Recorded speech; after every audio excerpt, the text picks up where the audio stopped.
السلام علیکم ورحمۃ اللہ وبرکاتہ۔ اصول شاشی کا یہ پہلا سبق ہے آپ کا۔ یہ اصول فقہ کی کتاب ہے اور خاص طور پر فقہ حنفی کے اصول کے ترجمان بھی۔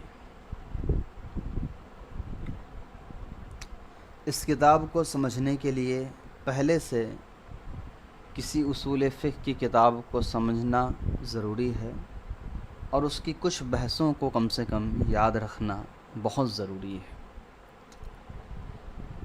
جیسا کہ میں نے بار بار یہ بات پہلے بھی کہی ہے، ہر کتاب کا اپنا ایک طریقہ ہے پڑھنے پڑھانے کا، اور اسی طریقے سے وہ کتاب پڑھائی جائے تو زیادہ فائدہ مند ہوتا ہے۔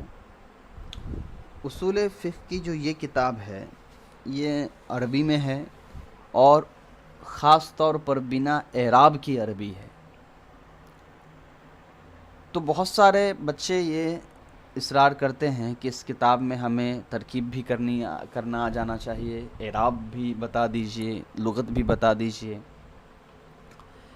وہ کوئی مشکل نہیں ہے یہ ساری چیزیں بتا دینا، لیکن اگر یہ ساری چیزیں بتائی گئی تو یہ کتاب 1 سال کے اندر بھی ختم نہیں ہو سکتی ہے اگر ڈیلی پڑھائی جائے تب بھی، اس لیے کہ اس کتاب میں اپنی جو بحث ہے وہی بہت زیادہ ہے۔ تو اگر باریکی سے ترکیب، حل لغت، ترجمہ اور پھر تشریح کرتے گئے تو کتاب بہت لمبا عرصہ لگ جائے گا اس کتاب کو مکمل کرنے میں۔ تو میں کوشش یہ کروں گا، جیسا کہ میرا معمول شروع سے رہا ہے، شروع کے کچھ اسباق میں بڑی باریکی کے ساتھ آپ کو پڑھاؤں گا، ترکیب بھی، ترجمہ بھی، لغت کو بھی حل کرنا سکھاؤں گا، ساری چیزیں، اور پھر دھیرے دھیرے میں رفتار پکڑنا شروع کروں گا تو کتاب کو میں بالکل جیسے کتاب کو پڑھایا جانا چاہیے، ترجمہ، اعراب، تشریح، وہ میں کرنا شروع کر دوں گا۔ تو شروع کے اسباق اگر آپ نے دھیان سے غور سے پڑھ لیا اور طریقے کو سمجھ لیا کہ کس طریقے سے کتاب کو حل کی جاتی ہے تو انشاءاللہ اس سے یہ فائدہ ہوگا کہ آپ کسی بھی قسم کی کوئی بھی کتاب آپ بہت آسانی سے حل کر لیں گے، اس لیے کہ ساری کتابوں کو حل کرنے کا طریقہ ایک ہی ہوتا ہے اعراب اور ترکیب کے اعتبار سے۔ چلیے اس کو شروع کرتے ہیں۔ بسم اللہ الرحمن الرحیم۔ پہلے میں اعراب پڑھ دیتا ہوں کیونکہ کتاب کا یہ حق ہے کہ پہلے اس کے کم سے کم مقدمے کو پڑھ لیا جائے، تو میں پڑھ لے رہا ہوں، مقدمے کو میں ایکسپلین کر دے رہا ہوں۔ کتاب جب شروع ہو جائے گی یہاں سے تو پھر میں اس کے وجہ اعراب، ترکیب اور ترجمہ، تشریح ساری چیزیں کر دوں گا۔ تو مقدمے کو میں سیدھا پڑھتا ہوں اور ترجمہ کر کے آگے بڑھ جاتا ہوں۔ الحمدللہ الذی اعلی منزلۃ المؤمنین بکریم خطابہ۔ تمام تعریفیں اس اللہ تعالیٰ کے لیے جس نے بلند کر دیا مومن کے مرتبے کو اپنی کریم خطاب کے ذریعے سے۔ اعلیٰ یولی، اعلان کا مطلب ہوتا ہے بلند کرنا، منزل کہتے ہیں مرتبہ کو، مومن تو آپ جانتے ہی ہیں، کریم کہا جاتا ہے کسی ایسی ذات کو، کریم ایک صفت ہے جس کے لیے استعمال ہوتا ہے جس کے اندر سخاوت، نرمی، محبت زیادہ ہو، خطاب، بات چیت آپ کر سکتے ہیں۔ ورفع درجۃ العالمین، اور درجہ بلند کر دیا عالمین کی، علماء اس سے مراد ہے۔ اب دیکھیے عالم کی ایک جمع علماء آتی ہے جو جمع مکسر ہے، اور ایک عالمون آتی ہے جو جمع سالم ہے۔ یہاں حالت جری میں عالمین ہے، عالم نہیں، عالمین ہے، لام کے ساتھ، لام پر زیر رہے گا، لام پر اگر زبر ہوگا تو وہ تو عالم کی جمع ہو جائے گی، تو عالمین، ٹھیک ہے۔ تو رفع درجۃ العالمین بمعانی کتابہ، جس نے علماء کے درجوں کو بلند کیا ہے، اٹھایا ہے اپنی کتاب کے معنی کے ذریعے سے، یعنی معنی کو سمجھانے کے ذریعے سے۔ وخص المستنبطین منہم، وخص المستنبطین منہم، اور خاص کیا ہے اس مستنبطین، اس میں فاعل کا صیغہ ہے، باب استفعال سے، استنباط کرنے والوں کو ان میں منہم، ان میں سے یعنی ان علماء میں سے، خاص طور پر جو استنباط کرنے والے ہیں ان کو بھی استنباط کہتے ہیں اجتہاد کر کے، غور و فکر کر کے کوئی مسئلہ نکالنا، بمزید الاصابتی و ثوابہ، اپنے ثواب اور درستگی کے زیادہ کرنے کے ذریعے سے۔ اب دیکھیں، اصابہ کہتے ہیں اصل میں مصدر ہے، اس کے معنی ہوتے ہیں درست کرنا، کسی چیز کو بہتر کر دینا، اور ثواب سے مراد آخرت میں جو درجہ ہے وہ ہے۔ تو وہاں خص المستنبطین منہم بمزید الاصابۃ و ثوابہ، یعنی اللہ تعالیٰ نے خاص کیا مستنبطین کو، استنباط کرنے والے کو، فقیہوں کو، مجتہدین کو، ان علماء میں سے دین حق کو درست کرنے کی زیادتی کی وجہ سے، اور آخرت میں ان کا جو درجہ ہے اس کی وجہ سے، یعنی علماء تو ہیں ہی، لیکن علماء میں بھی جو اجتہاد کرنے والے ہیں، صحیح چیزوں کو نکالنے والے ہیں، اس کا درجہ اور ثواب زیادہ ہوا۔ والصلاۃ علی النبی و اصحابہ، اور صلاۃ و سلام ہو نبی صلی اللہ علیہ وسلم پر، ان کے صحابہ رضی اللہ عنہم اجمعین پر۔ والسلام علی ابی حنیفہ و احبابہ، اور سلام ہو امام ابو حنیفہ رحمۃ اللہ علیہ اور ان کے ساتھیوں پر۔ وبعد فإن اصول الفقہ، اس کے بعد فإن الاصول الفقہ، تو بے شک اصول فقہ۔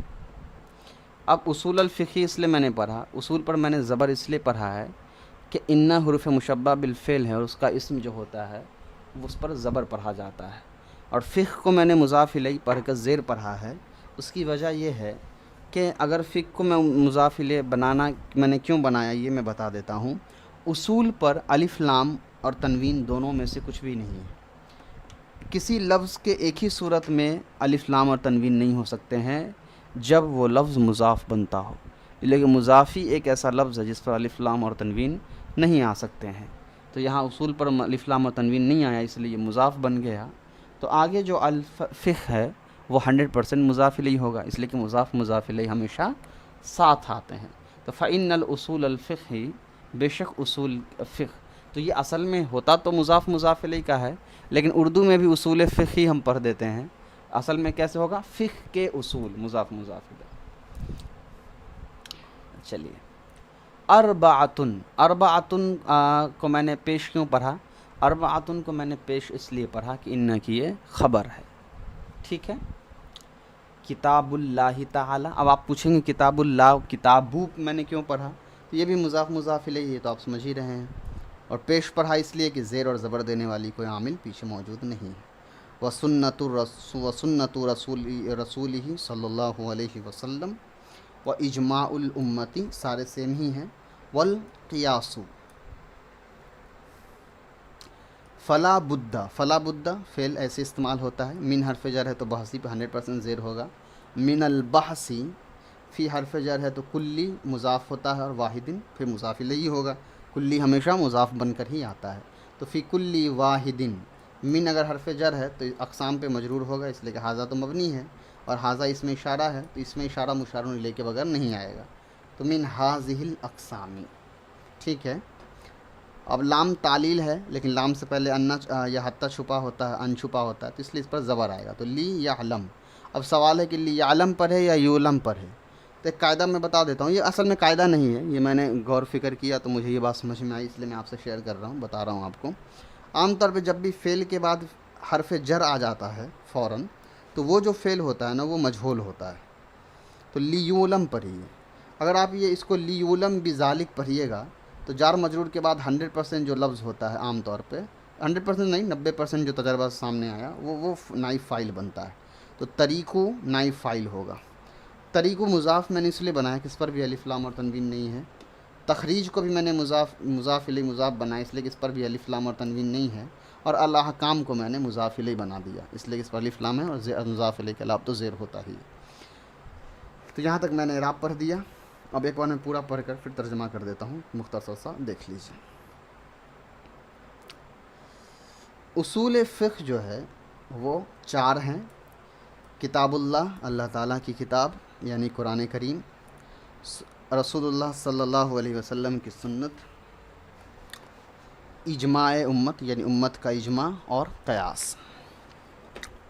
آگے ہے فلا بد من البحث فی کل واحد من هذه الاقسام، ضروری ہے، فلا بدہ کا ترجمہ آپ ضروری سے کر سکتے ہیں، ضروری ہے، اور جو چیز ضروری ہوتی ہے اس من کے بعد اس کو بیان کیا جاتا ہے، ضروری ہے تلاش کرنا، بحث عن کذا مطلب ہوتا ہے کسی چیز کو ڈھونڈنا، تو بحث تلاش کرنا فی کل واحد من هذه الاقسام، ان اقسام کے ہر ایک میں تلاش کرنا ضروری ہے، یعنی کہ گہری چھان بین کرنا ضروری ہے۔ کیوں چھان بین کرنا ضروری ہے؟ لیعلم، تاکہ جان لیا جائے، بذالک، ذالک کے نیچے بحث لکھ دیا گیا ہے، یعنی اس بحث کے ذریعے سے جان لیا جائے، کیا جان لیا جائے؟ وہ نائب فائل بنے گا، احکام کے نکالنے کا طریقہ، طریقو تخریج الاحکامی، احکام کے نکال لینے کا طریقہ معلوم کر لیا جائے، جان لیا جائے۔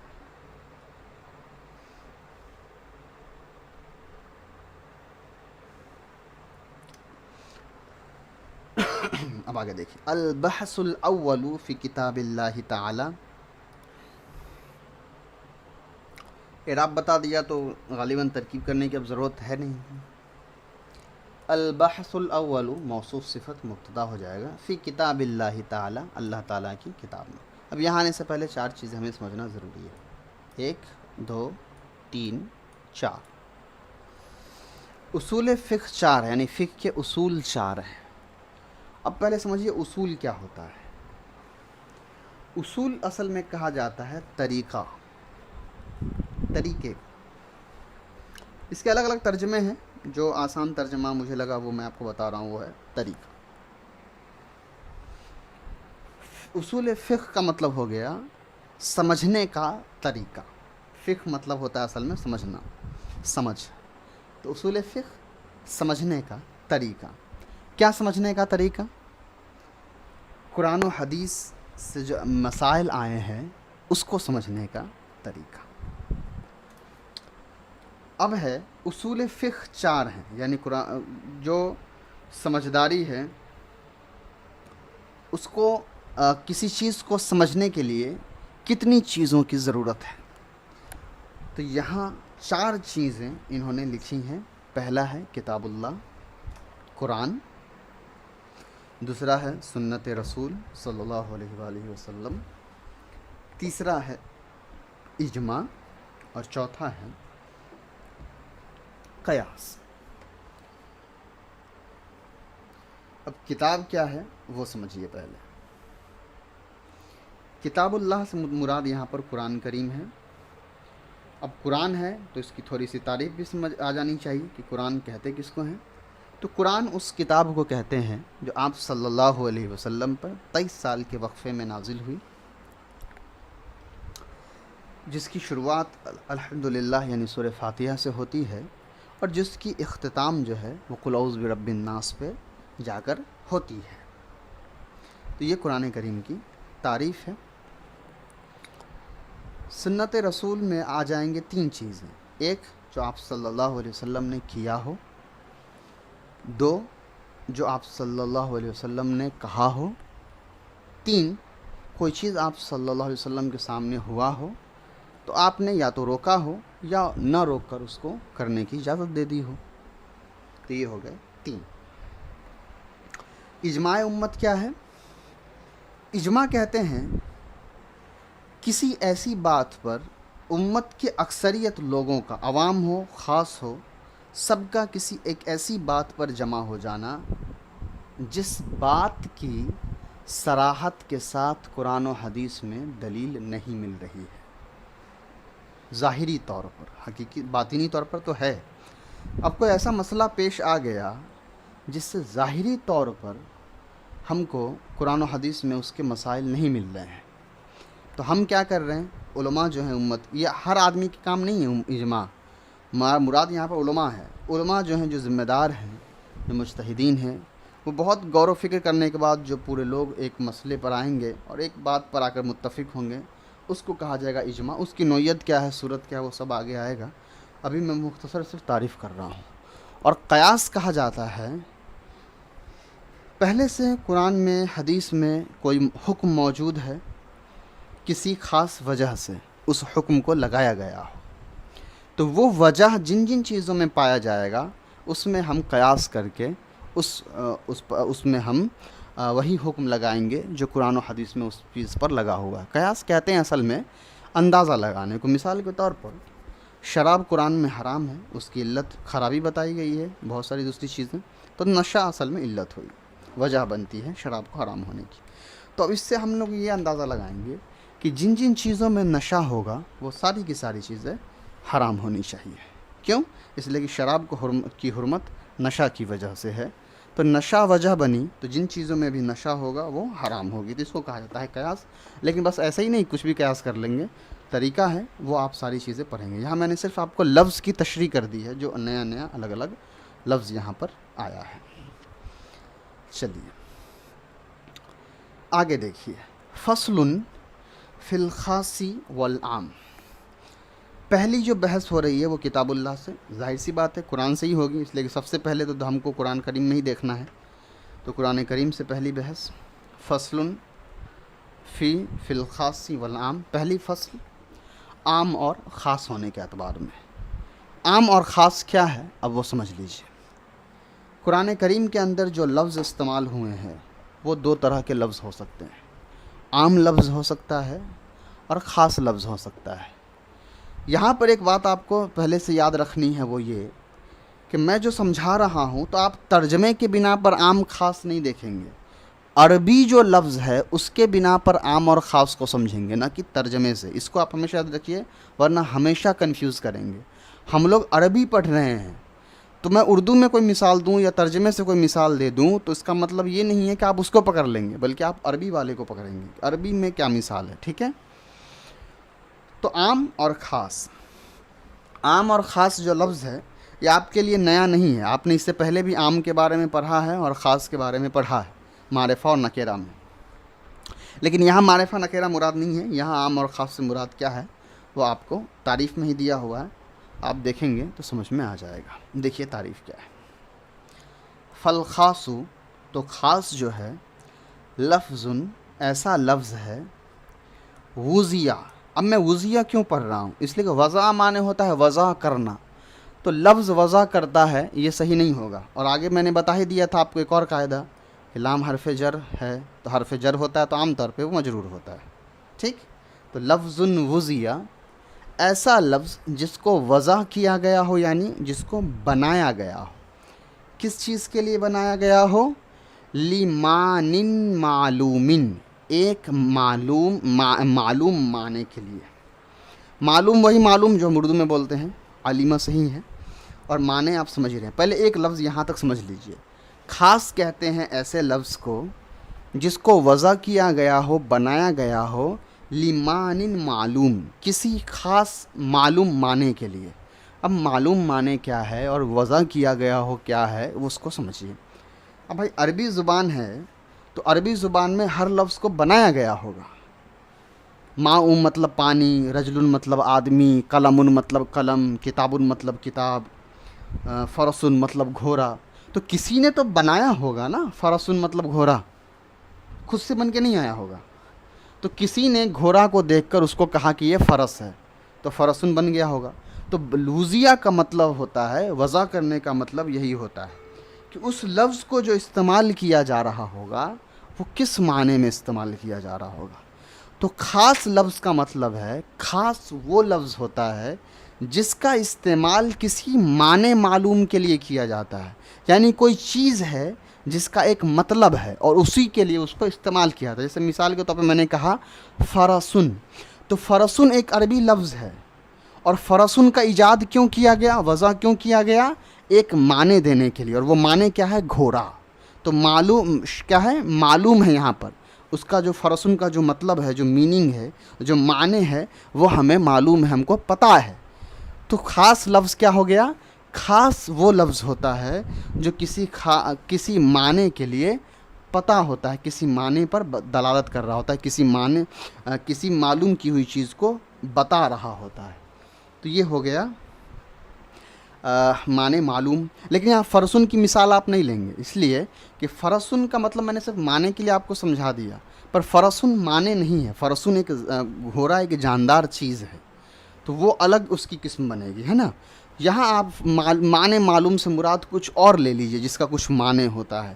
جیسے مان لیجئے مثال کے طور پہ آپ اسم لے لیجئے نا, تو اسم ہے تو اسم کا ایک مطلب ہے جو آپ کو معلوم ہے. کیا معلوم ہے؟ اسم ایک کلمہ ہے جس کے اندر کوئی معنی نہیں ہوتا ہے, جس کا ایک معنی ہوتا ہے اس کے اندر کوئی زمانہ نہیں ہوتا ہے. تو اسم ہو گیا, فعل ہو گیا, قلم ہو گیا, کتاب ہو گیا, ٹھیک ہے. تو یہ اس کا ایک معنی ہو گیا. معاون ہی لے لیتے ہیں عربی میں, جیسے معاون میں نے بولا تو مطلب ہو گیا پانی. تو یہ کیا ہو گیا؟ معاون کا لفظ ایک خاص چیز کے لیے بولا جا رہا ہے. وہ کیا ہے؟ وہ خاص معلوم چیز کیا ہے؟ خاص معنی کیا ہے؟ پانی معنی ہے. دوسرا ہے اولی مسمى معلوم علی او مسمى معلوم علی الانفرادی. اولی مسمى معلوم پڑھیے, معلوم لام حرف جر, اولی مسمى معلوم عن الانفرادی. اب اس کا کیا مطلب ہے بھائی؟ تو اس کو دیکھیے, اس کا مطلب ہے یا مسمى معلوم کا مطلب تو آپ سمجھ گئے جس کو جان لیا گیا ہو. مسمى کا مطلب جس کا نام رکھ دیا گیا ہو, ٹھیک ہے. تو جیسے گھوڑا آپ نے دیکھا, کسی نے مان لیا کہ سب سے پہلی بار زندگی میں پہلی بار گھوڑا آیا, اور کسی نے گھوڑا کو دیکھا اور کہا ہاں یہ گھوڑا ہے, چلو آج سے اس کا نام فرسن رہے گا. تو کیا ہو گیا؟ گھوڑا کا نام فرسن رکھ دیا گیا. تو اس گھوڑا کو ہم کہیں گے مسمى. مسمى سما یسمی تسمیتاً سے مسمى کا لفظ ہے جس کا نام رکھا گیا ہو. تو خاص لفظ کے دو مطلب ہو گئے یہاں پر, یا تو وہ کسی ذات کا نام رکھ دیا گیا ہو یا کسی چیز کا معنی بتا رہا ہو, تو اس کو ہم کہتے ہیں خاص. ٹھیک ہے, تو میں ویڈیو پاز کر دیا تھا کسی وجہ سے, تو بات ہو سکتا ہے جو پہلے ہو رہی ہو وہ کلیئر ہو گئی ہو یا ادھوری, میں پھر سے ایک بار کر لوں. تو معنی معلوم تو سمجھ میں آ گیا, اور مسمى معلوم بھی میں نے آپ کو سمجھایا. مسمى کہتے ہیں کسی کا نام رکھ دیا گیا ہو. تو خاص ایسا لفظ ہوگا کہ جب اس لفظ کو بولا جائے گا نا, تو یا تو اس سے کوئی خاص معنی ہم کو پتہ چلے گا, یا خاص کوئی فرد کے بارے میں ہم کو پتہ چلے گا, ٹھیک ہے. خاص کوئی چیز کے بارے میں ہم کو پتہ چلے گا. جیسے ہم کہہ دیں گے کرسیون, تو ہم کو اس سے خاص معنی پتہ چلا کرسی. یا اسی طریقے سے ہم کہہ دیں زید, تو اس سے ہم کو ایک خاص آدمی پتہ چلا, مرد لڑکا پتہ چلا. جیسے ہی زید بولے ہم کو سمجھ میں آ گیا, اچھا اس سے ایک جو ہے وہ آدمی مراد ہے, زید نام کا لڑکا. تو سمجھ گئے. اب اس کی مثال دیکھیے, یہاں انہوں نے الگ الگ ٹائپ سے 3 مثالیں دی ہے. قولنا, جیسے کہ ہمارا قول, تو قولنا پر یہ قوم مضافی مجرور ہے. قولنا جیسے کہ ہمارا کہنا ہوتا ہے. فی تخصیص الفردی, کسی فرد کے تخصیص میں ہمارا جو کہنا ہوتا ہے. اب کسی فرد کے تخصیص کیا ہے اس کو میں سمجھاتا ہوں, سمجھ لیجئے. پہلے سب سے پہلے آپ کو سمجھنا پڑے گا فرد. فرد کہتے ہیں, مفرد سے ہی فرد ہے, کوئی ایک ذات, کوئی ایک آدمی. جیسے کہ ہم کہتے ہیں زید, تو زید کا جو لفظ ہم بولتے ہیں تو وہ لفظ جو ہے وہ کسی ایک لڑکے کے لیے یا کسی ایک آدمی کے لیے ہم نے خاص کر دیا ہے. مثال کے طور پہ ایک کمرے میں 5 لوگ بیٹھے ہیں, ہے نا, اور 5 لوگ میں ہم نے کہا زید. اب کیا ہوا؟ زید لفظ سے ہم نے کسی ایک لڑکے کو بلایا جس کا نام زید تھا, تو ہم نے اس کو کیا کیا؟ خاص کر دیا ایک نام دے کر کے. دوسرا ہے تخصیص نوع, وفی تخصیص نوعی. نوع کیا ہوتا ہے؟ نوعن اصل میں قسم کو کہتے ہیں.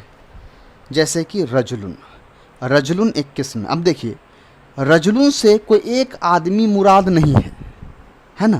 الرجلو کہتے الف لام, تو ہو سکتا تھا اس سے کوئی خاص معرفہ مراد ہوتا. رجلن ہے تو رجلن سے کوئی ایک آدمی مراد نہیں ہے, بلکہ آدمی کی قسم مراد ہے. مطلب کیا ہوا؟ آدمی کی قسم سے مطلب ہوا جتنے بھی آدمی ہیں وہ مراد ہے. آدمی میں, آدمی کس کو کہتے ہیں؟ جو انسان جوان ہوتا ہے. عربی میں 40 سال 50 سال کو بوڑھے کہا جاتا ہے, ادھیڑ عمر ہے. تو جوان عام طور پہ جوان آدمی کو رجلن کہا جاتا ہے, تو رجلن مراد ہو گیا. ٹھیک ہے, تو یہ ہو گیا نوع. اور اسی طریقے سے وہ فی تخصیص الجنس, جنس کی تخصیص کے لیے، تخصیص کہتے ہیں خاص کر دینا، یعنی کوئی ایسا لفظ ہم نے بولا جس سے کوئی نوع، فرد یا جنس مراد ہے. تو پہلا ہم نے تخصیص الفرد میں پڑھا کوئی ایسا لفظ بولنا جس سے کوئی ایک آدمی مراد ہو، خاص ہو جائے. جیسے زید سے زید نام کا ایک لڑکا خاص مراد ہو گیا. رجل سے تمام مرد جو ہیں وہ مرد ذات جو ہے وہ خاص ہو گئی، اس میں عورت نہیں آ سکتی ہے. اسی طریقے سے ہم نے جنس کہا تو انسانیت ایک جنس ہو گیا. نباتات ایک جنس ہے یعنی پودے وغیرہ، اور جو جانور حیوانات ہے وہ ایک جنس ہو گیا ہے نا. تو یہاں کیا ہوا، جنس سے انسان مراد ہوا. یا تو انسان کے اندر بھی ہم نے، جیسے ہی ہم نے کہا انسان لفظ، تو ہم نے انسان سے جنس کو خاص کر دیا.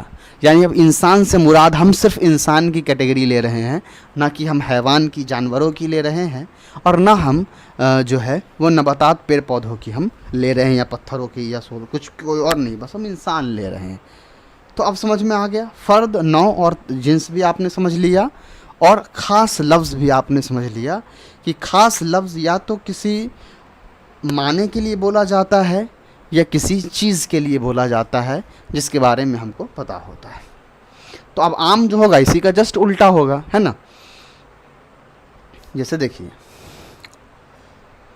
والعام، عام کہتے ہیں کلو لفظ ینتظم جمعا من الافراد، ہر لفظ منتظم کیا جاتا ہے. منتظم کا مطلب ہوتا ہے مشتمل کرنا، شامل کر لینا. جمعن، جو جمع کو شامل کرتا ہے، من الافرادی، فرد میں سے جمع کو شامل کر لیتا ہے.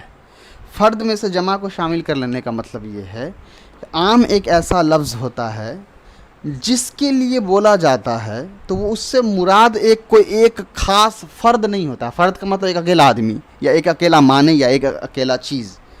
تو عام ایسا لفظ ہوتا ہے جس کے اندر ایسی چیزیں شامل ہوتی ہے جو نہ ایک آدمی کے لیے بولا جا سکتا ہے، نہ ایک ذات کے لیے بولا جا سکتا ہے، نہ ایک سامان، ایک چیز، ایک معنی کے لیے نہیں بولا سکتا ہے، بلکہ اس کے اندر جمع ہوتا ہے. اس کے اندر بہت ساری چیزیں شامل ہو سکتی ہے. اس کو ہم کہتے ہیں عام. ٹھیک ہے، تو خاص ایک، عام ایک سے زیادہ، ایسے بھی سمجھ سکتے ہیں آپ.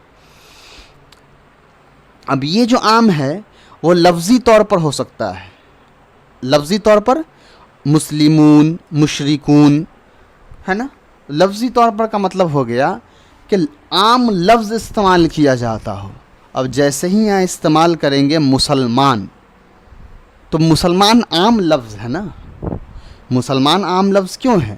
اس لیے کہ مسلمان کے اندر سب آ جائیں گے، سارے مرد، سارے عورت، زید بھی، نو بھی، ہے نا، یہ ساری چیزیں. اب یہاں پر آپ سوال پوچھیں گے کہ ادھر ہم انسان بولے تو انسان کے اندر تو سب آ گیا، تو کیا انسان کے اندر مسلمان نہیں آ سکتا؟ دیکھیے، انسان جو تخصیص کی گئی ہے وہ جنس کے اعتبار سے ہے نا. جنس کہتے ہیں کیٹیگری کو. جیسے پیڑ پودوں کا ایک جنس ہو گیا، جانوروں کا ایک جنس ہو گیا، تو انسان کا وہ جنس ہو گیا. مسلمان جنس نہیں ہے نا. مسلمان تو ایک انسانوں میں سے ایک کیٹیگری ہو گیا انسان، مسلمان کی. تو اب کہیے گا کہ یہ نو نہیں ہو سکتا کیا؟ تو نو بھی نہیں ہو سکتا. نو کے اندر جو تقسیم ہوتی ہے وہ انسان کے اندر سے ہی دو پارٹ نکلتا ہے، مذکر اور مؤنث، اس کی تخصیص ہو جا سکتی ہے. لیکن مشرک اور کافر یہ انسان کی جنس کے اعتبار سے تقسیم نہیں ہو سکتی. لیکن مسلمان کوئی جنس نہیں ہے نا، مسلمان جنس نہیں ہوا. تو مسلمان کا لفظ ہم جیسے ہی بولیں گے تو مسلمان ایک عام لفظ ہے. تو عربی زبان میں، قرآن میں جب بھی مسلمان کا لفظ استعمال ہوگا تو اس سے کوئی خاص مسلمان مراد نہیں ہوگا، بلکہ سارے مسلمان مراد ہوں گے. اسی طریقے سے مشرکون کا لفظ استعمال ہوا تو مشرکون سے کوئی خاص مشرک مراد نہیں ہوگا، بلکہ دنیا میں جتنے مشرک ہیں وہ سب کے سب مراد ہوں گے. اب میں ایک آپ کو بات بتاتا ہوں عام اور خاص کو سمجھنے کے لیے. خاص کے اندر لمٹ ہوتا ہے، تعداد متعین ہوتا ہے کہ اس سے اتنا ہی مراد ہے. جیسے اگر میں کہہ دوں 10 آدمی تو یہ ہو گیا خاص، اور میں اگر کہہ دوں انسان، کوئی بھی آدمی، اب میں پھر کہہ رہا ہوں یہاں رجلون اور انسان والا سے کمپیئر مت کریے. میں یہاں صرف آسان انداز میں سمجھانے کی کوشش کر رہا ہوں. تو اردو والے سے عربی والے کو کمپیئر کریں گے تو پھنس جائیں گے. اگر میں کہوں 10 آدمی تو 10 میں نے لگا دیا نا تو لمٹ ہو گیا، تو یہ خاص ہو جائے گا کہ وہ حکم صرف 10 آدمی کے لیے خاص ہے. لیکن اگر میں کوئی حکم نہ لگاؤں، کوئی لمٹ نہیں لگاؤں کہ 10 آدمی 5 آدمی، بلکہ میں کہوں سب انسان، تو کیا ہوگا؟ اب یہاں لمٹ نہیں ہے تو یہ عام ہو گیا. اب سمجھ میں آ گیا؟ جیسے اب دیکھیے، روم میں تھا، ہم نے کہا 4 آدمی کھانا کھائیے. مطلب کیا ہوا؟ میں نے قید لگایا روم میں صرف 4 آدمی کھانا کھائیں گے، باقی نہیں کھائیں گے. لیکن میں کہوں ارے بھائی سب لوگ آئیے کھانا کھائیے. یہاں کیا ہوا؟ عام حکم ہے، سب کھانا کھائے گا. تو قرآن میں بھی اسی طرح سے 2 طرح کے صیغے ملیں گے. ایک ایسا لفظ ہوتا ہے جو عام حکم ہوتا ہے، ایک ایسا لفظ ہوتا ہے جو خاص حکم کے لیے ہوتا ہے. عام جو ہوتے ہیں 2 طرح کے ہوتے ہیں، ایک معنی کے اعتبار سے اور ایک لفظ کے اعتبار سے.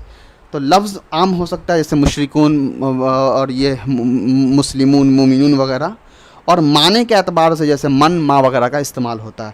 من اور ما کے بارے میں آپ جانتے ہیں کہ من کے اندر کوئی لمٹ نہیں ہوتا ہے، کوئی بھی ہو سکتا ہے، اور ماں کے اندر بھی کوئی لمٹ نہیں ہے، کتنا بھی ہو سکتا ہے. من عام طور پر ذوی العقول کے لیے یعنی جانداروں کے لیے استعمال ہوتا ہے، اور ماں جو ہے وہ غیر ذوی العقول یعنی غیر جانداروں کے لیے استعمال ہوتا ہے. امید ہے اتنی بات سمجھ میں آئی ہوں گی. اب آگے دیکھیے، وحکم الخاص من الکتاب، اور خاص کا حکم من الکتاب سے مراد قرآن سے، یعنی قرآن سے کوئی لفظ خاص اگر ہے تو اس کا حکم کیا ہوگا. یعنی قرآن میں کوئی لفظ خاص استعمال ہوا ہے تو اس کا حکم کیا ہے وہ دیکھ لیجئے. وجوب العمل به لا محالۃ فإن قابلہ خبر الواحد او القیاس فإن أمكن الجمع بينهما بدون تغيير في حكم الخاص يؤمل بهما وإلا يؤمل بالكتاب ويترك ما يقابله. قابل يقابل، قاتل يقاتل، قابل يقابله پڑھیے. اب دیکھ لیجئے، سب سے پہلے اس کو میں ایکسپلین کر دوں ایک ایک کر کے. وجوب العمل به لا محالۃ، اس پر عمل کرنا ضروری ہو جائے گا، واجب ہو جائے گا. لا محالۃ، لا محالہ کا ترجمہ کوئی گنجائش ہم کر سکتے ہیں. تو کیا ہو جائے گا اس پر؟ یعنی کتاب اللہ سے کوئی حکم اگر خاص آیا تو اس پر عمل کرنا ضروری ہوگا، اس میں کوئی گنجائش نہیں ہے. فَإِن قَابَلَهُ خبر الواحد او القیاس، اگر اس سے خبر واحد یا قیاس کا مقابلہ ہوتا ہے. مقابلہ کا مطلب ہو گیا قرآن میں کوئی اور بات آئی اور خبر واحد سے، یعنی خبر واحد ایسی حدیث کو کہتے ہیں جو تواتر کے ساتھ منقول نہیں ہوتا ہے. اب تواتر کے ساتھ منقول ہونے کا مطلب ہوتا ہے ہر زمانے میں اس کو اتنی کثیر تعداد میں روایت نہ کی گئی ہو کہ جس کے اوپر یقین کرنا، متواتر کہتے ہیں ایسی حدیث کو جس کو ہر تعداد میں اتنی کثیر مقدار میں روایت کی گئی ہو کہ اس کو جھٹلانا جو ہے وہ ناممکن ہو جائے. ٹھیک ہے، اس کو کہتے ہیں متواتر. خبر واحد کہتے ہیں اس کو ہر جنریشن، آپ کہیں کہ ہر جنریشن یعنی ہر دور میں اس کو اتنی کثیر مقدار میں روایت نہ کی گئی ہو کہ اس کو سچ مان لیا جائے. یعنی اس کے اندر سچ ماننے میں اس پہ ڈاؤٹ ہوتا ہے، شک اور شبہ ہوتا ہے. اور قیاس آپ جانتے ہی ہیں. تو جو لفظ قرآن میں خاص ہے، اگر خبر واحد میں وہ حکم عام ہے یا قیاس میں وہ حکم عام ہے، آ جا رہا ہے، تو کہا جا رہا ہے کہ ایسی صورت میں ہم کیا کریں گے. تو یہاں کہہ رہے ہیں فَإِنْ أَمْكَنَ الْجَمْعُ بَيْنَهُمَا، اگر ممکن ہو جمع کرنا ان دونوں کو، یعنی اس قرآن کریم کے خاص حکم والے لفظ کو اور حدیث کے خبر واحد اور قیاس یا پھر قیاس کے اس عام کو اگر جمع کرنے کی کوئی صورت ہے کہ دونوں پر عمل ہو جائے تو بہتر ہے. لیکن جو جمع کریں کس صورت میں؟ بدون تغییر فی حکم الخاص، خاص کے حکم کے اندر بدلاؤ کیے بغیر. یعنی ایسا نہ ہو کہ خبر واحد پر عمل کرنے میں جو خاص حکم ہے اس کے اندر کوئی تبدیلی پیدا ہو جائے. اگر اس کے اندر کوئی تبدیلی پیدا ہوئی تو عمل نہیں کی جائے گی, اور اگر تبدیلی پیدا نہیں ہوتی ہے یعمل بہما تو ان دونوں پر عمل کیا جائے گا. وَإِلَّا اور اگر ایسا نہیں ہوا, یعنی اگر تبدیلی پیدا ہو ہی جائے گی, یعمل بالکتابی تو کتاب پر عمل کیا جائے گا, یعنی قرآن کریم کے اس خاص لفظ پر عمل کیا جائے گا. وَيُتْرَكُ مَا يُقَابِلُهُ اور چھوڑ دیا جائے گا جو چیزیں اس کے مقابلے میں آ رہی ہے, یعنی یہاں پر خبر واحد یا قیاس کو چھوڑ دیا جائے گا. اتنی بات سمجھ میں آ گئی ہے؟ پھر سے ایک بار سمجھ لیجئے کیا مطلب ہے. مطلب یہ ہے کہ کتاب میں کوئی لفظ کوئی حکم خاص آیا, حدیث خبر واحد سے کوئی حدیث آئی جس میں وہ حکم عام آیا, تو ایک طرف ٹکراؤ ہے خاص اور عام کا. اب کیا ہوگا بھائی؟ تو ہم یہ دیکھیں گے کیا کسی درجے میں ان دونوں کے درمیان ملاوٹ ہو سکتا ہے. ملاوٹ کا مطلب یہ ہے کیا کوئی ایسی صورت نکل سکتی ہے کہ قرآن کے خاص پر بھی عمل ہو جائے اور حدیث کے عام پر بھی عمل ہو جائے. اگر عمل ہو جاتی ہے تو بہت اچھی بات ہے, اور اگر نہیں تو پھر حدیث کو چھوڑ کر کے قرآن پر عمل کیا جائے گا. اب دیکھیے اس کی مثال دے رہے ہیں. مثالہ اس کی ایک مثال ہے فی قولہ تعالی, اللہ تعالیٰ کا ارشاد ہے یا ارشاد میں یتربصن بانفسہن ثلاثۃ قروء, وہ لوگ روکے رہیں گے اپنے آپ کو, اپنی جانوں کو 3 قروء. فإن لفظۃ ثلاثۃ خاص فی تعریف عدد معلوم, تو یہاں لفظ ثلاث جو ہے 3 یہ خاص ہے فی تعریفی عدد معلومین ایک معلوم عدد کی بیان کرنے میں. تو ثلاث کا لفظ یہاں پر کیا ہے؟ ایک معلوم عدد کو بتانے کے لیے استعمال ہوتا ہے, یعنی ثلاث کا مطلب ہم جانتے ہیں 3 ہوتا ہے. تو ثلاث کا لفظ یہاں کس لیے بیان کیا گیا ہے؟ ایک پہلے سے جو عدد ہم جانتے ہیں کہ ثلاث مطلب 3 ہوتا ہے, اسی کو واضح اور بیان کرنے کے لیے بتایا گیا ہے کہ یہاں پر 3 لفظ 3, تو 3 کر کے خاص کر دیا گیا کہ نہ 2 نہ 2.5 نہ 3.5 بلکہ صرف 3. ٹھیک ہے, نہ کم نہ زیادہ. یہ خاص لفظ ہو گیا ثلاثۃ, کیونکہ یہاں پر کیا ہوا؟ قید لگا دی گئی ہے, عدد ڈال کر کے لمٹ کر دیا گیا.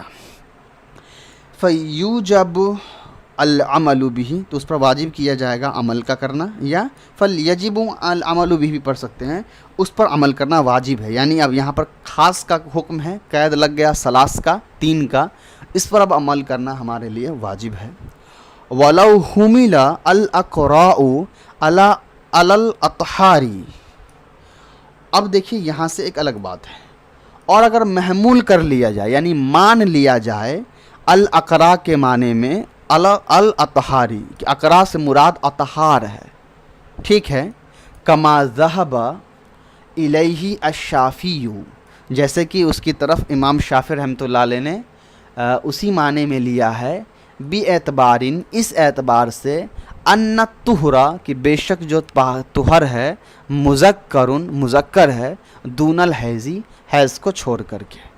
کیا مطلب ہے اس کو پہلے سمجھ لیجئے. قرآن میں ایک آیت آئی یتربصن بانفسہن ثلاثۃ قروء. ثلاثہ قروء, ثلاثہ کا جو لفظ ہے یہ خاص ہے کیونکہ اس کے اندر لمٹ ہے 3, لیکن قروء کا جو لفظ ہے اس کے اندر 2 الگ الگ معنوں کا احتمال ہے. قروء کے معنی پاکی کے بھی ہیں, قروء کے معنی حیض کے بھی ہیں. ٹھیک, تو یہاں پر مصنف رحمۃ اللہ علیہ فرما رہے ہیں کہ دیکھو ثلاثہ کا لفظ آ گیا تو یہاں اللہ نے قید کر دیا, تو ثلاثہ کا لفظ خاص ہو گیا. اب ثلاثتن پر عمل کرنا ضروری ہے, یعنی اس 3 پر عمل کرنا ضروری ہے.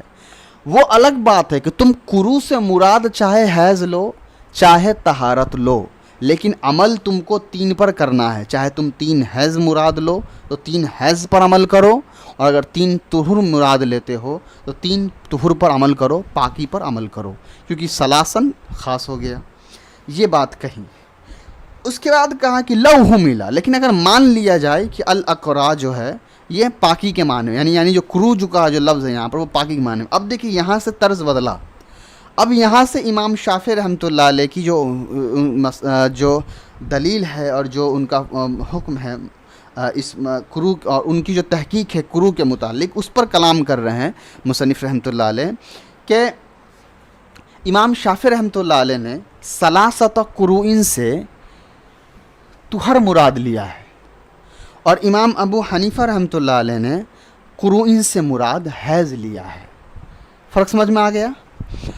اب ایک چیز یہاں پر باریکی سے سمجھنا بھی ضروری ہے، اس کو سمجھیے۔ یہ دو علماء نے الگ الگ رائے لی، الگ الگ باتیں کی، الگ الگ تحقیق کی۔ ان دونوں کا مقصد اسلام کے لیے اسلام کو ثابت کرنا تھا، نہ کہ اپنے علم کو اور اپنی برائی کو ثابت کرنا تھا۔ اس لیے ان کے ڈیبیٹ کو اور ان کے مناظروں کو ہمارے آج کے جو علماء سو ہیں یا جو اپنے آپ کو علماء بنا رہے ہیں، ان کے ڈیبیٹس پر، ان کے مناظرے پر آپ نہیں لگائیں گے۔ ان کے پاس علم ہوتا تھا، لیکن یہ اپنے علم کا استعمال اپنی برائی کے لیے یا اپنی بات ثابت کرنے کے لیے نہیں کرتے تھے، بلکہ یہ اسلام کو ثابت کرتے تھے۔ اس لیے جب بھی ان کا مناظرہ ہوتا تھا کسی سامنے والے سے، ان کے رائے سے، ان کی رائے کی بھی جو ہے وہ خیال رکھتے تھے، اس کا مرتبہ، اس کے مقام کو بھی خیال رکھتے تھے، اور یہ ممکن حد تک کوشش ہوتا تھا کہ ان دونوں کے مناظرے سے کوئی ایک ایسی رائے نکل کر آئے جس میں اسلام کی جیت ہو۔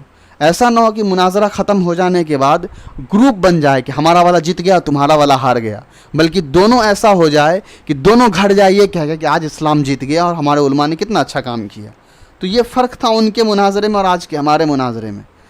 آپ دیکھیں کہ دو بیٹا اگر آپس میں لڑ رہا ہو، اس میں سے ایک جیت جائے اور ایک ہار جائے، تو بیٹا تو خوش ہو سکتا ہے کہ اچھا میں نے جیت لیا، میں ہار گیا، پر ماں کی نظروں میں وہ ماں ہار گئی، اس لیے کہ وہ دونوں بیٹا ماں کا ہی ہے۔ تو ایسے ہی اگر دو علماء آپس میں ڈیبیٹ کر رہے ہیں اور اس میں سے کسی ایک نے جیت کر خوب شہرت کر بھی لیا، تو اس نے ایک کو ہرا کر اصل میں اسلام کو ہرا دیا ہے۔ علمی رائے الگ چیز ہوتی ہے، اس کے بحث کے مناظرے کے آداب ہوتے ہیں، کسی پر ذاتی حملہ نہیں ہوتا ہے، کسی کو تکلیف نہیں دینی ہوتی ہے۔ اور میری بات ہمیشہ ایک چیز آپ یاد رکھیں کہ اگر مناظرے کی نیت یا تحقیق کی نیت غلط ہے، اس مناظرے سے، اس تحقیق سے جو نتائج سامنے آئیں گے وہ بھی تباہ کن نتائج ہوں گے۔ اس کا ہمیشہ خیال رکھیں گے۔ تو اب یہاں مصنف رحمۃ اللہ علیہ چلے گئے ہیں امام شافعی کے اس بات پر کہ امام شافعی نے یہاں سے قروء مراد لیا ہے۔ ٹھیک ہے، قروء مراد لے لیا۔ اب دیکھیے ایک چیز اور یہاں سیکھیے۔ انہوں نے امام شافعی کے بارے میں ایک بات کہی کہ امام شافعی نے قروء سے مراد پاکی لیا ہے، اور فوراً امام شافعی کی دلیل پیش کی۔ یہ ہوتا ہے مناظرے کا آداب کہ ہم جس کے بارے میں کہہ رہے ہیں اس کو پورا موقع دے رہے ہیں بولنے کا، اس کو ہم کہہ رہے ہیں کہ آپ اپنی بات رکھیے، اور یہ ادب ہوتا ہے کہ ہم کسی شخصیت پر حملہ نہیں کر رہے ہیں۔ اس لیے انہوں نے امام شافعی کی دلیل کو مقدم رکھا، آگے رکھا ہے۔ ایک طریقہ یہ تھا اگر ایک طرفہ ہی اپنی بات ثابت کرنی ہوتی تو ایک طرفہ فیصلہ کرتے اور صرف اپنی دلیل دھرا دھر دے کہ امام شافعی غلط ٹھہرا دیتے، اور حنفی کے فقہ کے پڑھنے والے یہ مانتے کہ بھائی امام شافعی کو تو کچھ آتا ہی نہیں تھا، نعوذ باللہ، ہمارے امام ابو حنیفہ نے تو بہت علم ہے، دیکھ لیجئے ہم سب ترنت ساری چیزیں سمجھ میں آ گئی۔ نہیں، یہ انداز ہے ہمارے علماء کا کہ انہوں نے کبھی بھی کسی کے شخصیت پر حملہ نہیں کیا ہے۔ کسی سے علمی اختلاف بھی رہا ہے تو اس کی علمی اختلاف میں بھی اس کی بہت عزت کی گئی ہے، ان کی رائے کو پہلے رکھا گیا ہے، ان کی دلائل کو پہلے رکھا گیا، اور دیکھیے کتنی مضبوطی کے ساتھ انہوں نے رکھا ہے۔ انہوں نے کہا کہ امام شافعی اس طرف گئے ہیں، اور انہوں نے ایسا کیوں کیا وہ دیکھیے۔ ان الطہر مذکر دون الحیض، کہ طہر جو لفظ ہے عربی زبان کا یہ مذکر ہے، اور حیض جو لفظ ہے یہ مؤنث ہے۔ حیض لفظ مؤنث اس لیے ہے کہ عربی زبان کے قاعدے کے مطابق ہم یہ بات جانتے ہیں کہ جو لفظ عورت کے لیے خاص ہوتا ہے وہ مؤنث ہوتا ہے، جو عورت سے جڑا ہوتا ہے، جیسے دلہن، حیض، نفاس وغیرہ، تو اسی لیے حیض مؤنث ہے۔ ٹھیک، وقد ورد الکتاب فی الجمع بلفظ التانیث۔ اب اس کا کیا مطلب ہے؟ بے شک کتاب وارد ہوا ہے جمع میں بلفظ التانیث، مؤنث کے لفظ کے ساتھ، جمع میں مؤنث کے لفظ کے ساتھ آیا ہے. کیا مطلب ہے اس کا وہ سمجھیے. یہاں اشارہ ہے نحو کے ایک قاعدے کا. نحو کا آپ نے اگر عدد اور معدود کا ایک قاعدہ پڑھا ہوگا تو آپ کو پتہ ہوگا کہ 3 سے لے کر کے 9 تک کا جو لفظ ہوتا ہے، ٹھیک ہے، 3 سے لے کر کے 9 تک کا جو لفظ ہوگا اس کا حکم کیا ہے؟ معدود اگر مذکر ہے تو عدد مؤنث ہوگا، اور اگر معدود مؤنث ہے تو عدد مذکر ہوگا. کیا مطلب ہے اس کو سمجھیے.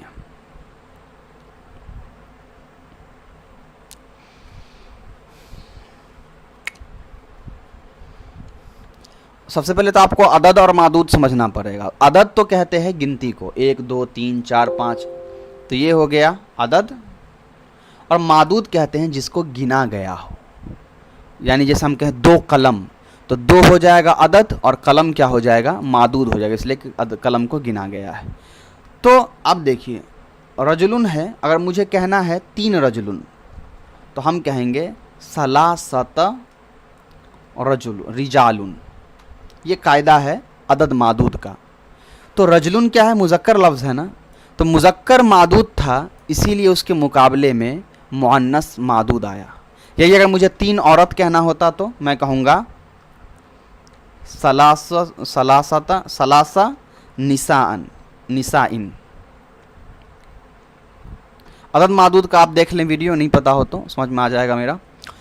تو معدود 3 سے 9 تک کا جو رول ہے وہ یہ کہ معدود کو مذکر جمع لایا جائے گا. دونوں صورتوں میں پہلا رول تو ہے کہ معدود کو جمع لایا جائے گا، عدد مضاف بنتا ہے اور معدود مضاف الیہ بنتا ہے. ٹھیک ہے، دونوں صورتوں میں چاہے مذکر ہو یا مؤنث. ہاں، اگر جس کو گنا جا رہا ہے جو معدود اگر مذکر ہے تو عدد کو ہم مؤنث کر دیں گے، تا لگا دیں گے. اور اگر جو گنا جا رہا ہے وہ مؤنث خود ہے تو ہم معدود کو عدد کو ہم پھر کیا رکھیں گے؟ مذکر ہی رکھیں گے. یہ نحو کا قاعدہ ہے. یہاں اسی قاعدے کی طرف اشارہ کیا انہوں نے کہ کتاب جو وارد ہوا ہے جمع کے لفظ میں وہ تانیث کا لفظ استعمال کیا ہے. یعنی قرآن کریم میں جو لفظ استعمال ہوا ہے جمع کے لیے وہ ثلاثۃ، تانیث مؤنث کا لفظ استعمال ہوا ہے. تو مؤنث کا اگر لفظ استعمال ہوا ہے تو اس کا مطلب جو اس کا معدود ہے وہ ضرور مذکر ہوگا. کیوں مذکر ہوگا؟ اس لیے کہ مذکر ہوگا تبھی تو یہاں مؤنث کا لفظ استعمال ہوا ہے، اس لیے کہ یہ تو نحو کا قاعدہ ہے. تو اسی لیے انہوں نے کہا کہ حیض تو مؤنث ہے، تو یہ تو ہو نہیں سکتا کہ یہ بھی مؤنث ہو جائے اور یہ بھی مؤنث ہو جائے، وہ طریقہ تو نہیں ہے. اس کا مطلب ہم کو اس کو مذکر ماننا پڑے گا. اسی لیے ہم نے کرو کے بارے میں کہا کہ یہ کیا ہے؟ مذکر ہے، تبھی جا کر کے یہ مؤنث رہے گا. اب سمجھ میں آ گیا امام شافعی رحمۃ اللہ علیہ کی دلیل. تو کتنا مضبوط دلیل انہوں نے پیش کیا. اب کوئی یہ کہہ سکتا ہے کہ اپنے من سے کہہ دیا یا ان کے پاس علم نہیں تھا اسی لیے یہ بات انہوں نے اپنی طرف سے کہہ دی؟ نہیں، ہر ایک کے پاس، وہ اہل لسان والے لوگ ہیں، عربی زبان سے واقف والے لوگ ہیں. دیکھیے، تو دل علی انہ جمع المذکر وہو الطہر، تو دلالت کرتا ہے اس چیز پر کہ وہاں جو جمع مذکر ہے وہ ہے طہر نہ کہ حیض. تو وہاں پر جو ہے مذکر کی جمع آئی ہے، اور مذکر کی جمع کیا ہے؟ طہر ہے، نہ کہ حیض ہے. اس لیے کہ حیض آتا تو ختم ہو جاتا. لازمہ ترک العملی بہذا الخاص. اب یہاں سے ایک بات کہہ رہے ہیں. یہاں تک امام شافعی کی دلیل ہو گئی، بات ختم ہو گئی. اب امام مصنف رحمۃ اللہ علیہ کہہ رہے ہیں کہ اگر یہ طہر آپ نے لیا ثلاثۃ قروء سے تو دیکھیے کیا غلطی ہوگی. لازمہ ترک العملی بہذا الخاص، لازم ہو جائے گا عمل کا چھوڑنا اس خاص کے ذریعے سے. یعنی اگر آپ نے طہر لیا ہے تو خاص پر جو عمل تھا وہ چھوٹ جائے گا. اتنی بات سمجھ گئے؟ اب دیکھیے، اب اس کی دلیل، اب یہاں انہوں نے ایک اسٹیٹمنٹ دیا کہ اگر امام شافعی رحمۃ اللہ علیہ کی بات مان کر یہاں قروء سے مراد طہر لیا جائے تو وہاں پر جو خاص عمل ہے وہ چھوٹ جائے گا. خاص کیا ہے؟ ثلاثہ پر عمل کبھی نہیں ہو پائے گا. اب ثلاثہ خاص ہے، اس پر عمل کرنا واجب ہے، اس پر عمل نہیں ہو پائے گا. کیسے نہیں ہو پائے گا اس کو دیکھیے. آگے کہہ رہے ہیں لِأَنَّ مَنْ حَمَلَهُ عَلَى الطُّهْرِ، اس لیے کہ دیکھیے اب یہاں پر بھی نہیں کہہ رہے ہیں شافعی رحمۃ اللہ علیہ، کہہ رہے ہیں جس نے بھی طہر کا